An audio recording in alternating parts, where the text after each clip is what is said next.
Mas o que acho que mais mantém o público em geral preso à subserviência a esse sistema econômico é a familiaridade, a rotina, os incentivos básicos de recompensa e punição que as pessoas sentem no dia após dia. Como brevemente mencionado antes, o estresse do sistema força a lealdade a ele por um desespero básico. Seria diferente se acordássemos um dia e as necessidades básicas da vida tivessem sido organizadas coletivamente pela sociedade. Então ninguém passa fome, todo mundo tem comida, água limpa, um teto para morar e as necessidades básicas. Mas nós não temos isso. E em vez disso, todo mundo tem que se submeter ao mercado de trabalho, à exploração e à preservação de escassez. E as salvaguardas que existem, ajuda de bem-estar, salário mínimo e assim por diante, são constantemente corroídas por causa do sistema de valores ideológicos que também é difundido, como mencionado antes. E, portanto, todo mundo no estresse de salário a salário, aonde fazer onda pode ser bem prejudicial. Portanto, é assustador o tipo de apelo em massa preciso para ir contra esse tipo de sistema. Pense nisso, porque todo mundo é tão preso, e não apenas por necessidade, note, mas também por uma espécie de exaustão psicológica. Tem uma velha piada de George Carlin que mencionei antes, em um de seus livros, onde ele diz, abre aspas, algumas pessoas perguntam o que é, e perguntam por quê. Outras pessoas perguntam o que não é, e perguntam por que não. E outras pessoas têm que ir trabalhar, e não tem tempo para toda essa merda. O público em geral é tão inibido pela dinâmica do sistema, pelas pressões, pelo estresse, sem mencionar a manipulação do sistema, onde as pessoas na verdade rebaixam as outras como aproveitadoras quando elas conseguem algo pelo qual não trabalharam. Toda aquela gente que reclamou recentemente quando tentaram cancelar algumas dívidas de empréstimos estudantis.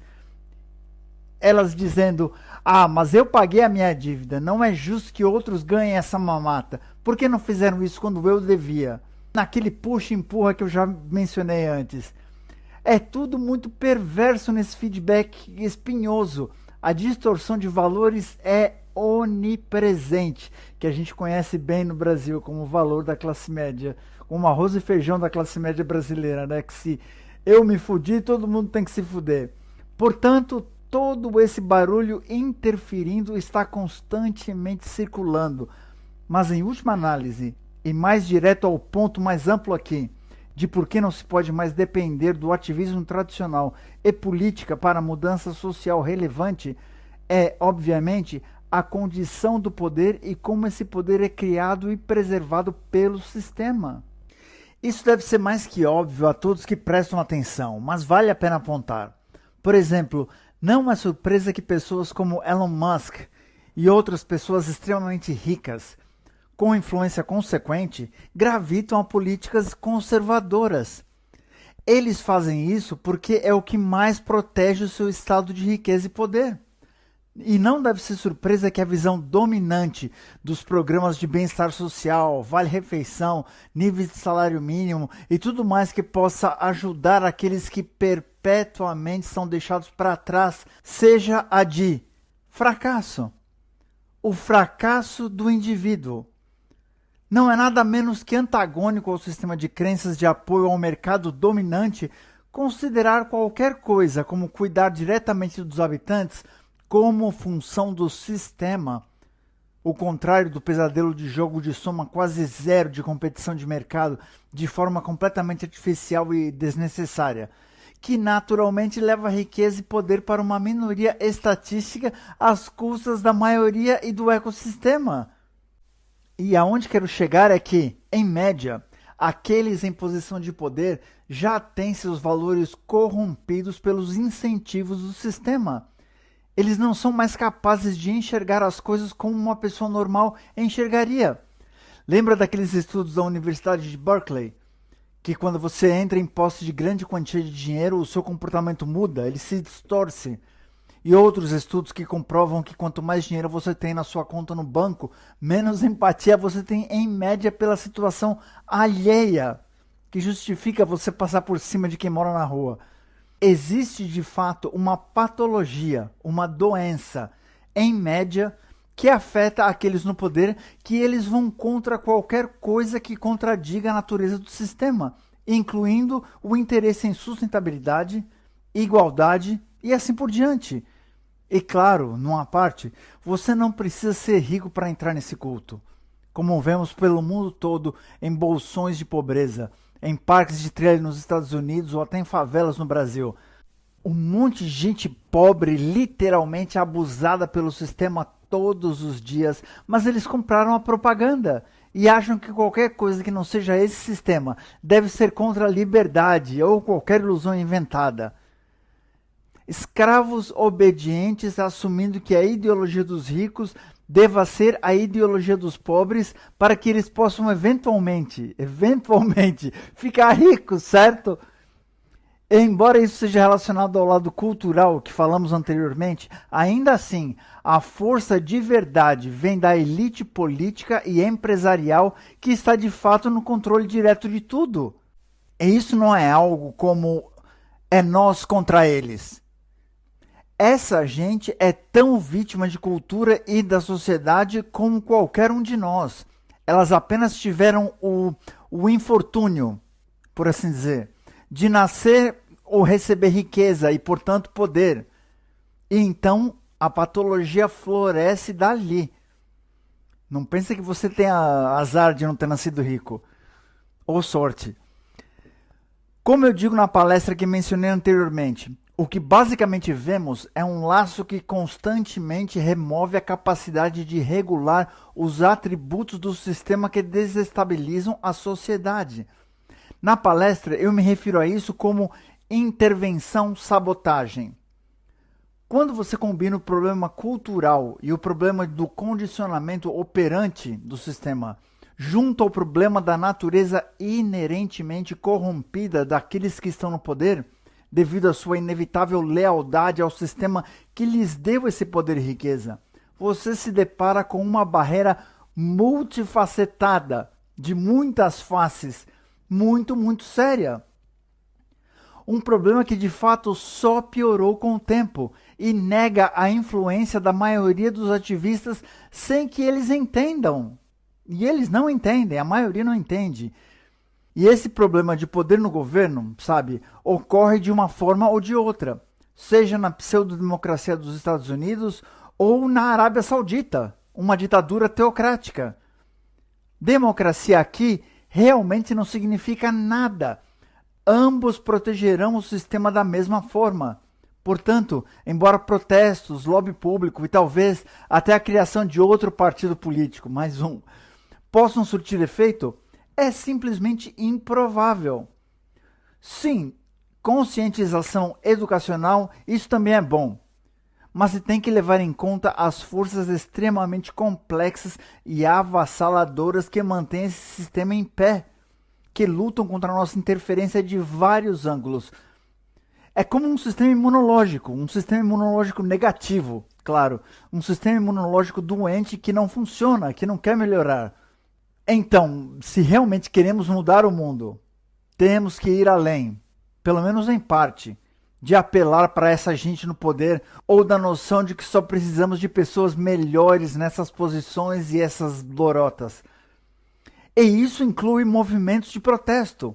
Na verdade, eu geralmente divido ativismo em 3 categorias. 1, de protesto, 2, social e 3, de desenvolvimento. Movimentos sociais como o movimento Zeitgeist ou Black Lives Matter são movimentos de conscientização e mudança de valores. São movimentos educativos em geral.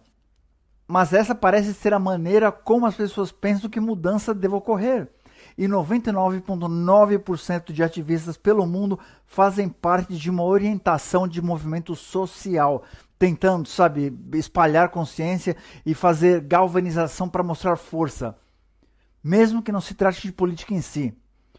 Agora, os movimentos de protesto são basicamente um tipo de ativismo de um movimento social, mas são direcionados e oportunos, como no início de uma guerra e as pessoas se aglomeram para protestar e acabar com tal guerra em específico. Os movimentos de desenvolvimento, por outro lado, embora possam ter atributos sociais ou de protesto por padrão, são, ao invés disso, focados em mudança de comportamentos, não por meio de educação ou teoria, mas por meio de ação em rede, na rede. Ação de desenvolvimento que faz algo para criar. Eu sei que sou um disco quebrado com isso, e sei que não é nada novo como conceito, como Buckminster Fuller diria anos atrás. Mas se entendemos isso agora, então por que não tem mais criação? Os movimentos futuros do mundo não terão muito efeito se não forem orientados ao desenvolvimento, especialmente quando se trata de problemas econômicos e sociais relacionados a isso. E só para deixar claro aqui, eu não descarto ou minimizo o poder da resistência não violenta, o trabalho de protesto e movimento social feito por Martin Luther King e outros. A questão é contexto. Também vale a pena apreciar a complexidade do efeito presumido dos movimentos tradicionais, levando em consideração o ambiente e época desses eventos e como funcionam basicamente como uma força de fato. É o problema clássico da causalidade supergeneralizada. Por exemplo, enquanto Martin Luther King é visto como uma figura crítica que lutou contra políticas de segregação, ajudou direitos de voto e além, o ambiente ou o ecossistema ativista em que ele e seu grupo operavam também rumavam na mesma direção geral, mas por ângulos diferentes. Por exemplo, o poder do Estado à época nos Estados Unidos era preocupado com as chamadas facções militantes do movimento de direitos civis, como o Partido dos Panteras Negras, e começou a concordar com Martin Luther King em contraste, por causa de sua disposição abertamente não violenta. Mas a percepção de ameaça violenta ainda existia no ecossistema independentemente, criando assim pressão, direcionando a atenção do governo para Martin Luther King ainda mais e, portanto, para sua causa. A propósito, isso não é conjectura, é literalmente o que o presidente Lyndon Johnson afirmou. Ao mesmo tempo, a Guerra do Vietnã e os aliados dos Estados Unidos chamaram a atenção para a opressão aberta da sociedade negra nos Estados Unidos, mostrando a hipocrisia no suposto alto fundamento moral dos Estados Unidos e no propósito declarado dessa guerra, ou mesmo o portador de liberdade por todo mundo e assim por diante, poluindo efetivamente a estatura dos Estados Unidos na comunidade internacional. Então tinha essa pressão para ajudar os Estados Unidos negro também, entre outros. Isso observado, continuando esse exemplo com Martin Luther King, uma vez que ele passou dos interesses de direito de voto e do trabalho anti-segregação, uma vez que essas realizações foram alcançadas, ele mudou seu foco para a economia. Antes de seu assassinato, ele trabalhava numa declaração de direitos econômicos, como a chamava, e na campanha dos pobres. O que é realmente algo pelo qual todos lutamos ainda até hoje, de fato, cerca de 50 anos depois, meio século. Daí o novo contexto e as novas barreiras. Na verdade, se você olhar com cuidado, notará que muito pouco progresso na frente econômica aconteceu, mostrando o quão formidáveis são as forças de feedback de autopreservação nesse contexto do status quo. Nos Estados Unidos, literalmente não houve nenhuma reforma econômica para melhorar as condições, reformas econômicas relevantes, desde o New Deal da década de 1930. E como sabemos, essas políticas são continuamente atacadas ano após ano, como vemos pelo mundo agora e no Brasil. Também as leis de trabalhistas feitas nos anos 40, 50 desaparecendo. E se já não foram corroídas em algumas áreas. Por quê? Porque a intervenção vai contra a religião do livre mercado. É heresia. E o mundo inteiro, na verdade, é cegamente dedicado a essa perigosa mentalidade de culto. As coisas não só não melhoraram, como na verdade pioraram à medida que a desigualdade disparou. Como discutido antes, Agora é tudo sobre crescimento econômico com essa gente. Esqueça de resolver problemas diretamente, vamos só operar a máquina econômica no máximo possível para criar crescimento constante. Essa gente pirou. E alguns podem sair do sufoco com um pouco de apoio e ficar pouco acima da linha da pobreza em certas áreas. E isso é o melhor que se pode esperar. Isso é literalmente o que o mundo inteiro faz agora para tentar resolver coisas como a pobreza. Só isso. E faz todo sentido porque faz parte do sistema, contrário a ir contra a pobreza, que é o que intervenção faz. E no que diz respeito à reação pública e governamental, os mesmos jogos básicos ainda acontecem. Lembram-se de quando a mídia e o governo tentaram pintar Martin Luther King como comunista? Ele teve de literalmente se defender diante de um painel no Congresso porque foi considerado simpatizante comunista por causa de sua demanda por mais justiça econômica na sociedade. E novamente, só para reforçar a questão, por que mudança econômica é diferente? Por que é uma questão tão delicada? É porque se você mudar a natureza econômica da sociedade, você muda a dinâmica de poder na hierarquia, porque elas andam de mãos dadas.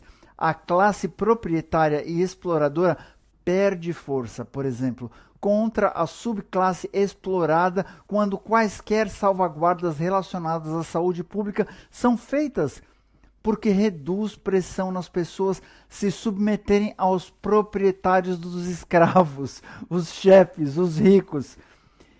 E esse é apenas um ângulo disso, mas o sistema de poder é um motivo. Quer dizer, tem todo tipo de problema ideológico suplementar e coisas que as pessoas apresentam, mas no final das contas, a economia capitalista é uma estrutura de poder. Portanto, no final das contas, no que diz respeito ao assunto mais amplo do ativismo tradicional de não desenvolvimento, hoje, nada menos que uma massa crítica sem precedentes que literalmente pare governo e indústria exigindo mudanças específicas de sustentabilidade em como a economia funciona e como renda e riqueza são distribuídas. É necessário qualquer coisa a menos que isso, que o efeito de maior magnitude, com organização e demandas essenciais, simplesmente será posto de lado e descartado. Assim como a campanha dos pobres de Martin Luther King foi posta de lado por meio século, com progresso de literalmente zero. Eu talvez seja um cínico, mas considerando como as coisas estão caóticas e fraturadas agora, eu não vou esperar que uma massa crítica de desobediência civil surja, embora eu certamente a defenda e certamente me juntaria se alguma surgir magicamente. Haverão muito mais reações do tipo Occupy, do tipo ocupar por aí, especialmente no contexto das mudanças climáticas, como já vemos agora. Mas se a história serve de guia, essas manifestações só vão chamar a atenção, dar alguma educação e conscientização, mas pouco mais que isso. Portanto, se vamos levar a sério mudança econômica, temos de ser orientados ao desenvolvimento, não apenas protestos ou educação e etc.